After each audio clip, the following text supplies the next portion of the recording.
జై శ్రీమనారాయణ, జై శ్రీరామ్. హిందూ బంధువులందరూ కూడా శుభోదయం.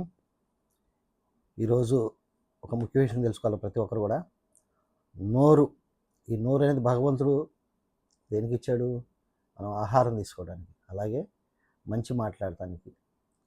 కాబట్టి లోకంలో ఈ నోటిని ఎంత చక్కగా వాడుకోగలిగితే అంత విలువ మనకి సమాజంలో పెరుగుతుంది. ముఖ్యంగా ఈ నోటి దురుస్తనం మనిషికి ఎందుకు వస్తుందంటే, ఒక్కోసారి వంశపారపర్యం కూడా రావచ్చు. దాన్ని ఖచ్చితంగా అదుపు చేసుకోవాలి. చేసుకోకపోతే నీ ముందు తరాలలో ఏ విధంగా సమాజంలో దూషించబడ్డారో వీడు కూడా అదే విధంగా దూషించబడతాడు. ఒకటి. రెండోది, విద్యాబుద్ధులు నేర్పే గురువులు ఖచ్చితంగా చదువు కన్నా ముందు సంస్కారం నేర్పాలి. ఇవాళ సంస్కారం లేకపోతే వాడు ఏ స్థాయిలో ఉన్నా సరే వాడికి ఉన్న పై స్థాయి వాళ్ళని గౌరవించడు, కనీసం కింద స్థాయి వాళ్ళని మనుషులుగా చూడడు. అప్పుడు ఆ లోపం ఎవరికి వెళ్తుంది? ఆ చేసిన పాపం విద్యాబుద్ధులకు కూడా వెళ్తుంది, గురువులకు కూడా వెళ్తుంది. ఎందుకంటే గురువులు తప్పనిసరిగా బోధించాలి. అలాగే మనిషి తినే ఆహారం తమోగుణ ఆహారం, అంటే నిల్వ పదార్థాలు. దాంతోపాటు రజోగుణం ఎక్కువైనా కూడా రజోగుణం ఎక్కువ, తమోగుణం విపరీతం, ఏ సత్వగుణం లేదు. ఆహార లోపం. ఈ రజో తమో గుణాలు ఎక్కువగా తీసుకునేవాళ్ళు, అంటే చచ్చిపోయిన వస్తువులు, కళేబరాలు, ఇవన్నీ కూడా మనం చచ్చిపోయిన దాన్ని వండుకొని తింటే, ఇవన్నీ కూడా తింటే ఏమవుతుంది? మనిషిలో తమోగుణం పెరుగుతుంది. అలాగే మద్యపానం. అప్పుడు ఎవరిని ఏం మాట్లాడేది తెలియదు, కనీసం తల్లిదండ్రులు మాట్లాడేది కూడా తెలియదు. ఈరోజు తల్లిదండ్రులు గుర్తించాలి, పిల్లలు ఏ విధంగా ప్రవర్తిస్తున్నారో కూడా తెలుసుకోవాలి. వీళ్ళు సమాజంలో ఏ విధంగా మాట్లాడుతున్నారో కూడా తెలుసుకోవాలి. స్థాయిని బట్టి మాట్లాడాలి. ఎవరిని గౌరవించాలో గౌరవించాలి. రేపొద్దున ఇదే విధంగా వీళ్ళు కానీ ఇలా తయారైపోతే ఈ నోటి వల్ల రేపు దేశాన్ని కూడా దూషిస్తారు. ఒకప్పటికి దేశం దూషిస్తే ఏమవుతుంది? జైలు పాలవుతారు, భవిష్యత్తు అంధకారం అయిపోతుంది. కాబట్టి ఈ నోటిని అదుపు చేసుకొని, ఈ నోటిని దేనికి వాడుకోవాలి?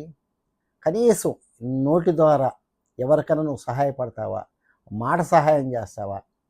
కనీసం నీకు నీవు సంస్కారం పెంచుకోవడానికి నోరే ముఖ్యం కాదు. నేను సమాజంలో తిడితేనే సమాజం నన్ను గుర్తిస్తుందంటే ఆ తర్వాత నువ్వు జైల్లో ఉండేది కూడా గుర్తిస్తుంది. తర్వాత జరిగేది ఏంది? నీ చేస్తున్న పనికి నువ్వు పశ్చాత్తాపడినా కూడా ప్రయోజనం లేదు. కాబట్టి ఈరోజు సమాజంలో చూస్తున్నాం, నోరుందని ఎలా పడితే అలా పెద్ద చిన్న గౌరవం లేకుండా వాగిన వాళ్ళ పరిస్థితి అంతా గమనిస్తూనే ఉన్నారు. కాబట్టి ఈ నోటిని అదుపులో పెట్టుకోవాలి. ఎప్పుడు కూడా అదుపులో పెట్టుకుంటేనే సమాజంలో మనకి పాత రోజుల్లో ఒక సామెత ఉండేది, నోరు మంచిదైతే ఊరి మంచిదవుతుంది.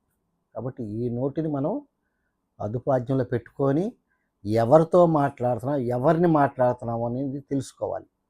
అది తెలుసుకోలేదు అంటే నీకు రోడ్డు మీద జంతువుకు పాపం తెలియదు, కుక్కకి తెలియదు, అది అరుస్తుంటుంది, జనాలను అరుస్తుంటుంది. కానీ మనం బిస్కెట్ వేస్తే అయిపోద్ది.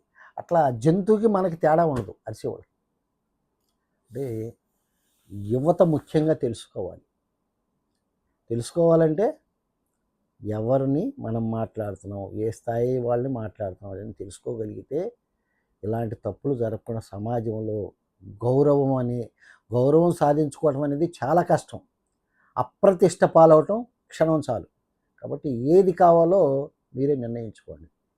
మన గౌరవం, మన ఇది అంతా కూడా, మన సంస్కారాలన్నీ కూడా మన నోరే మనల్ని నిలబెట్టిద్ది.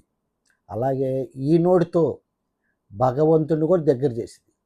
భగవంతుని ఆర్తిగా పిలుస్తావు, ఖచ్చితంగా నీకు ఏదో ఒక రోజు దర్శనమిస్తాడు. కాబట్టి నోటిని అదుపులో పెట్టుకొని ఈ నోటితో భగవంతుడికే ఎక్కువ పిలిచే విధంగా, ఆయన నామాన్ని స్మరించే విధంగా మనిషి తయారవ్వాలి. అంతేగాని చిన్న చిన్న కోరికల కోసం, ఎవడో ఏదో ఇస్తాడని ఆశతో కోరికల కోసం ఇంకొకళ్ళని దూషించడం అనేది మహాపాపము, మహా నేరం కూడా. జై శ్రీరామ్, జై శ్రీరామ్, జై భారతమాత.